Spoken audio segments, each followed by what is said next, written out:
al Habib Abdullah bin Alawil Haddad gulaban sambian ni kami Nabi ala ko kabagusan saya ngajak kalau pain nyambi niat apa kain to motivasi sambian min Nabi maca Quran bu bangoca apa ben mak maca Quran tina geluh coba langsung kok tero oleh ridon Allah kok oleh lah geluh sambian gini ka make ngak gini ka mbian pakun terobab dunya kan apa ben mak maca Quran kok kain tero tenang ateh apa ben mak maca Quran pola barokan pas turun katang nak foto semangat mun sambian mah moja seni ka apa ben mak maca Quran kok kain cik cinta nang Allah lu geluh cak kita gelu no ibra gelu no ibra tetimun sambian mah moca apa ben mak maca Quran engkau cek melaharat tak kok pola oleh lancar cek mayu dak masalah pangucap apa itu ikhlas kiai katanya ikhlas itu adalah orang yang ibtigha abardatillah ingin mencari ridho Allah ikhlas niki begitu loh ben ulama dari saking ngisrah begitu loh setong bada orang ikhlas kak di to para Arab memang benar-benar ingin mendapatkan ridho Allah ibrine contoh ban gula ketika apa Rabi al-Adawiyah ketika berzikir malam nangis malam sampai pas ada ya Allah manakala saya malam hari ini zikir, sholat, beribadah hanya semata-mata saya ingin mendapatkan surgamu jauhkan surga itu dariku bianjak niro takut potonuku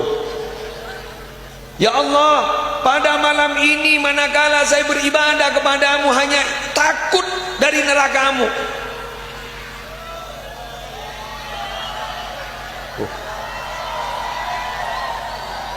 mak repot acara Madinah dengan banyak gelu teti bas maton pada apa abita kita gula dari neraka mun geng cetro takok jauh dari neraka tapi Nabi abdina gak dito adzikir malam hari mangken semata-mata geng tro oleh ridon ajudan patepaakin ben patrosakin tapi si Andi enggak nikah malaran musle tak ada pak jawah mahmud tawah tikan munabdin gen takok ke neraka pada tapaki ke neraka poton tikal pon contoh boleh beri contoh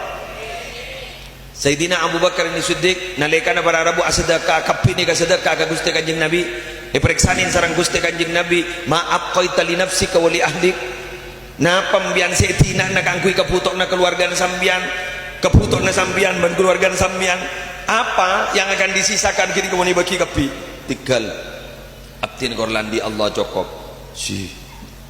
dan bisoke muntai tondong ben bini nih ya mulai aboli romana betapa sambian ki polang intidarus sholah ba'da sholah nunggu sholat lepas sholat ni kejai pun gencerna luar biasa maghrib mari apa jang baki adente isya dari isya mari apa jang basambian ki adente sopu patakmu nih masjid kita entengin sopluk bendeng dina ngocah kakan tasbih jadi ya